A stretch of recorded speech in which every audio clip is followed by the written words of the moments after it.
So now, any questions from this point on? I'd like to give both candidates a chance to answer.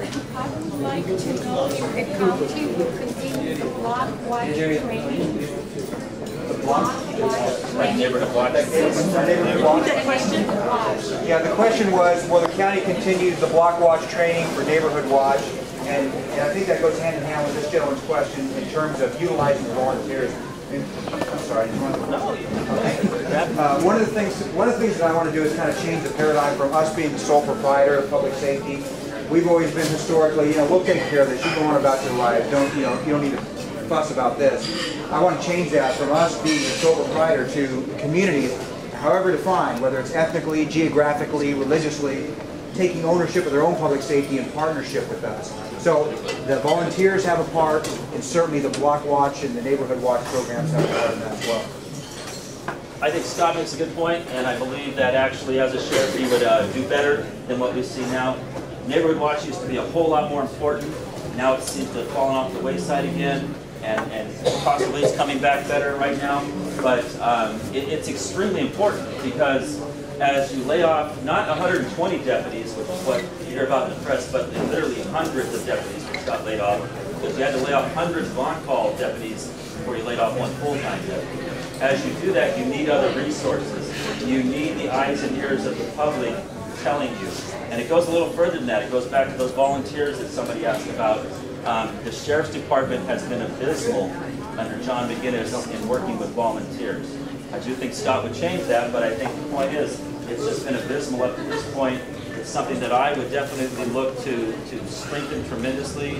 I don't understand some of the business that this department has made in dealing with things such as like volunteers and being able to use them free, such as reserves. They just laid off hundreds of reserves, and I just don't even understand these things from a business standpoint. But yes, neighborhood watch programs are tremendously valuable. Questions? We'll let Brett go first this time. How do you feel about sanctuary city policies or sanctuary policies for illegal aliens and things like, I'm from LA, Special Order 40? About Special Order 40? I'm not certain what that is. It's a rule within LAPD that prevents officers from asking about the immigration status of a person while they are detained. I think the idea or the existence of a sanctuary city is disgusting. It's illegal. It's the government turning its back on its responsibility, and it will never occur within Sacramento County. I can't help what maybe Sacramento City might do in the process, and who knows with them, but it'll never happen in the county, I can tell you that. We won't tolerate it. The second part of the question was? Special Order. Oh, asking. I don't think it's proper to ask somebody their immigration status unless something takes you to that point. That's profiling. Meaning if I have, let's say, a Spanish-speaking man, and for no other reason, I'm going to make him prove that he's an American because he only speaks Spanish, that would be improper. But if other things tell me, as police officers that we learned, we build up things, and we have another piece of evidence, another piece of evidence, another piece of evidence, and I start to get to that point where I may think that's the issue, then yeah, as a law enforcement officer, if I believe this person is here illegally, now I have a moral responsibility to check into that. And I feel much the same way in terms of, fundamentally the sheriff's duty is to enforce the laws. So if the laws exist regarding illegal immigration and so forth, that's my mandate. Whether the laws change or not, I don't get to be a policymaker and decide which laws are worth enforcing.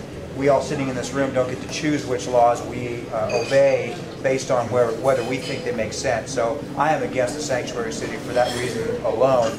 And I think Brett is on point with regard to asking them their immigration status if the contact leads to that point, but certainly that shouldn't be the first point of contact for a contact.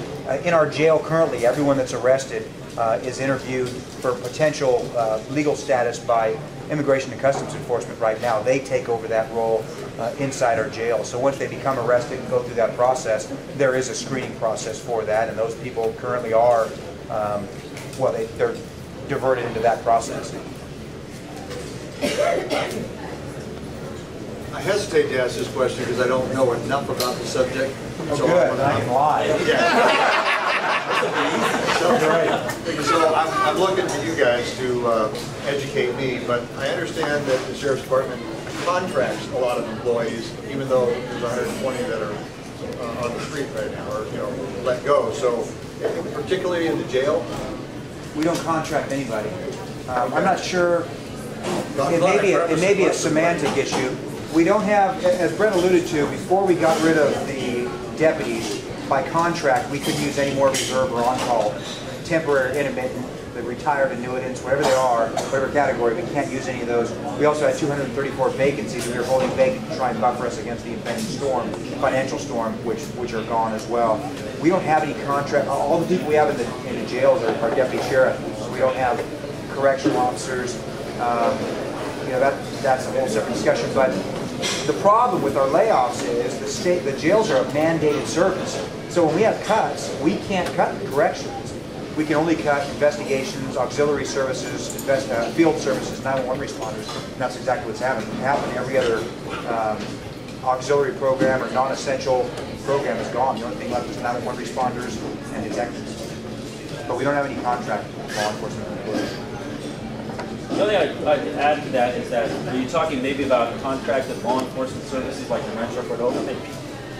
Or something like that? No, that's why I prefaced the question the way that I did. I had heard that maybe they were retired and then brought back, and they're getting pension and salary, and therefore... Yeah, that did exist, and that does exist in the industry as a whole, not just in Sacramento County. It's very popular, and it's actually very helpful. But in this process, they had to let pretty much all those guys go before they could let the first. Yeah, and if I could add on what Brett's saying, it's helpful and it's cost effective because that's the cheapest help we have.